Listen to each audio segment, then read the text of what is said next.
Hello everyone, Rahul Sharma this side from Equity 99. My dear subscribers, my followers and my friends, very great day to all of you and to your family. You're welcome to the daily market outlook at important stocks. जो दोस्तों हमें जानते हैं उनको पता है कि ये हमारा daily market outlook and important stock series है। जो लोग हमारे साथ नए जुड़े हैं आप सभी को बताना चाहूँगा टेलीग्राम चैनल पे आप हमको आके ज्वाइन कर सकते हैं। वहाँ पे हमारा एक फ्री चैनल है इक्विटी 99 और ये सभी पब्लिक के लिए ओपन चैनल है। तो वहाँ पे आके आप लाइव मार्केट एनालिसिस और बहुत ही अच्छे ट्रेडिंग और इन्वेस्टमेंट आइडियाज़ देख सकते हैं। दोस्तों इस वीडियो के बारे में बात करते हैं। तो देखिए सबसे पहले निफ्टी के लेवल्स देख लेते हैं कल के लिए। कैश निफ्टी में 11,387 के आसपास हमें लास्ट क्लोजिंग मिली है। 11,210 जो है अब वो सबसे पहला स्ट्रॉन्ग सपोर्ट पॉइंट है। अगर निफ्टी इस सपोर्ट पॉइंट को तोड़ती है तो 11,033 से लेकर 10,565 तक के लेवल्स तक आपको जाती हुई दिखेगी। अपर साइड में एक्सपेक्टेशंस हैं इसी की तरह ज़्यादा कि 11,687 के आसपास 79 के आसपास आपको स्ट्रॉन्ग हर्डल मिलेगा, स्ट्रॉन्ग रेजिस्टेंस मिलेगा।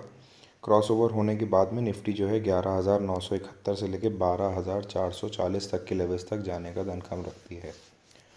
बात करते हैं बैंक निफ्टी के लेवल्स के बारे में। तो दोस्तों बैंक निफ्टी में भी आप देख सकते हैं 23,754 की लास्ट क्लोजिंग मिली थी।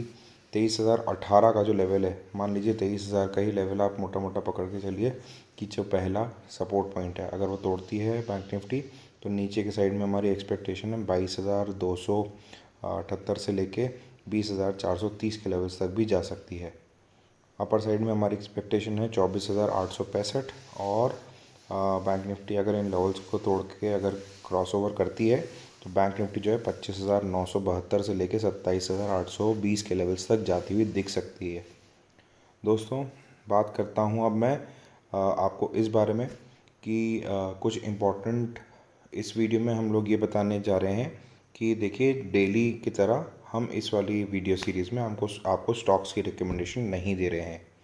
कुछ उसके पॉइंट्स हैं जो कि आज भी आपने नोटिस किया कि इतनी बड़ी गिरावट आई मार्केट के अंदर, क्या वजह थी, क्यों ऐसा हुआ और आगे हमें क्या करना है। इस टाइप के जो सवाल हैं आपको उसके जवाब यहाँ पे मिल जाएंगे। तो देखिए सबसे पहले हमने यहाँ पे लिखा है that we are not recommending any stock for tomorrow as we believe that market can go under huge volatility.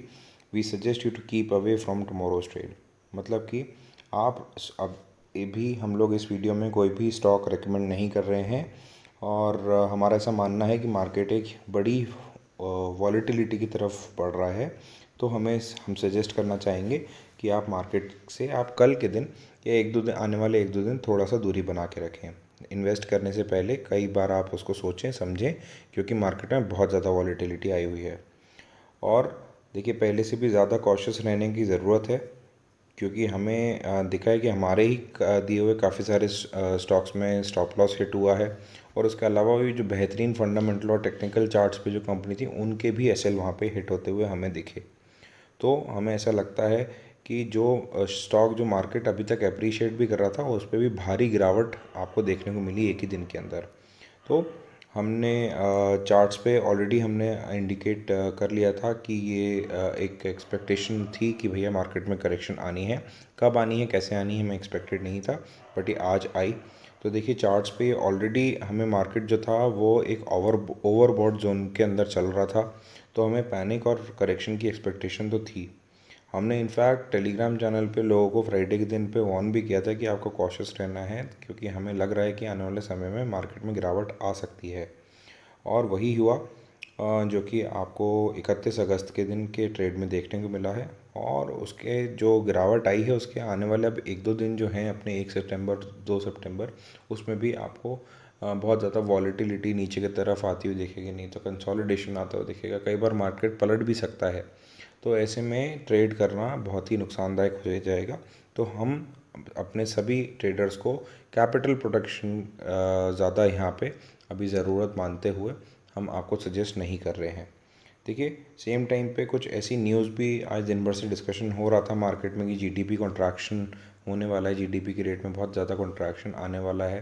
देखिए ये सब बातें ऑलरेडी पहले से एक्सपेक्टेड थी, मार्केट ने एकदम से उन सब चीज़ों को लिया और सेंटिमेंट्स क्योंकि वीक थे, ओवरबॉट मार्केट था, तो उसके कारण गिरावट देखने को मिली। अब ये जो जीडीपी के नंबर्स आए हैं लास्ट क्वार्टर के लिए वो 23.9% घटकर आए हैं और जो है इसने पूरे इस माहौल को के सेंटिमेंट्स को थोड़ा सा और वीक कर दिया है। साथ में ही इंडिया चाइना अग्रीमेंट का जो वायलेशन हुआ बॉर्डर पे उसके कारण भी थोड़ी सी नेगेटिविटी और बढ़ी। इसके अलावा दोस्तों जो सेबी के जो अनाउंसमेंट थे मार्जिन और प्लेजिंग को लेके जो ब्रोकर्स के ऊपर इम्प्लाइड थे, उस चीज़ को देखते हुए स्टॉक ब्रोकर्स ने थोड़ा सा प्रोएक्टिव होके ही 31 अगस्त को, क्योंकि जैसी कंफर्मेशन मिला कि उसका एक्सटेंशन नहीं होएगा, उसमें कोई राहत नहीं मिलेगी बल्कि और ज़्यादा स्ट्रिक्ट करा जाएगा रूल को, तो उसके चक्कर में बहुत मेजर सेल ऑफ आपको यहाँ पे देखने को मिला। हमने बहुत सारे आर्टिकल भी अपने पोस्ट करे थे जो अलग अलग मीडिया में आपको देखने को मिले थे, हिंदुस्तान टाइम्स पे और इकोनॉमिक टाइम्स पे, रॉयटर्स पे और बहुत सारे ऐसे चैनल्स पे और अलग अलग प्लेटफॉर्म पे हमारे के एक्सपर्ट्स ने भी लिखा, हमने भी लिखा। तो दोस्तों ये सारे रीज़न थे जिसके कारण मार्केट गिरा और अभी आने वाले समय में वॉलेटिलिटी भी बनी रहेगी, तो आपको बहुत कॉशियस रह के ट्रेड करना है। मैं आपको कुछ इंडेक्स आगे दिखाता हूँ जिसको देख के आप पूरी कहानी समझ पाएंगे। तो दोस्तों सबसे पहले आप देखिए सेंसेक्स, ये एक दिन के अंदर मतलब 31 तारीख को 2% से ज़्यादा टूट गया, करीबन 840 पॉइंट टूट गया सेंसेक्स। इसी तरीके से निफ्टी का देखें तो निफ्टी भी आप देखिए जो है निफ्टी बैंक में 770 अंक की गिरावट देखने को मिली एक ही दिन के अंदर, ये क्लोजिंग का है। इसके अलावा मार्केट तो और नीचे तक गया था, क्लोजिंग पे आके थोड़ा सा कवर हुआ तो उसमें 770 पॉइंट के आसपास उसका नेगेटिव बना। अब देखिए निफ्टी 50 का फिगर आप भी देख लें तो करीबन 2% से भी ज़्यादा की गिरावट देखने को मिली, करीबन 260 पॉइंट निफ्टी गिरा। इसी तरीके से निफ्टी मिड कैप में दोस्तों आप देखेंगे और स्मॉल कैप में हम देखेंगे, मैं आगे आपको दिखाऊंगा, बहुत ज़्यादा मेजर गिरावट देखने को मिली। यहाँ पे भी आप समझ लीजिए निफ्टी मिड कैप में 100 जो है उसमें करीबन 4% तक की गिरावट यहाँ पे देखने को मिली है। और इसके अलावा मैं आपको दिखाऊं तो स्मॉल कैप 100 का आप इंडेक्स देखिए तो इसमें भी देखिए 4.5% से भी ज़्यादा बल्कि 4.75% की भारी गिरावट देखने को मिली है। इसके अलावा मैं आपको दिखाई निफ्टी में जो मिड कैप 50 इंडेक्स है ये भी करीबन 4% तक टूटा।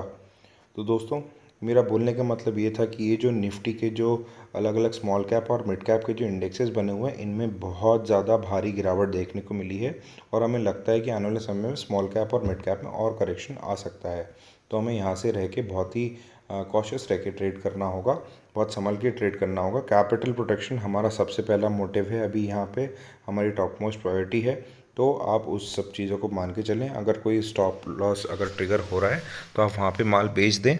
आगे आके और भी बहुत सारे अच्छे अच्छे आइडियाज़ मिलेंगे, हम वहाँ पे अपना पैसा लोअर लेवल्स पे या फिर अच्छे लेवल्स पे वहाँ पे ट्रेड करेंगे। अभी इस वॉलेटिलिटी के बीच में हमें उतरना नहीं है। और जो लोग ये सोच रहे हैं जो हमने पहले अभी जो रिकमेंडेशन दी हुई थी उनका क्या होगा, तो दोस्तों कोशिश करें कि वो अगर हायर रेट्स पे अगर आपको बिक सके तो आप वो बेचें, और नहीं तो अगर एसएल हिट होता है तो वहाँ पे भी आप एग्ज़िट करें, क्योंकि इस वॉलेटिलिटी में हम नहीं चाहते कि किसी का भी पैसा डूबे।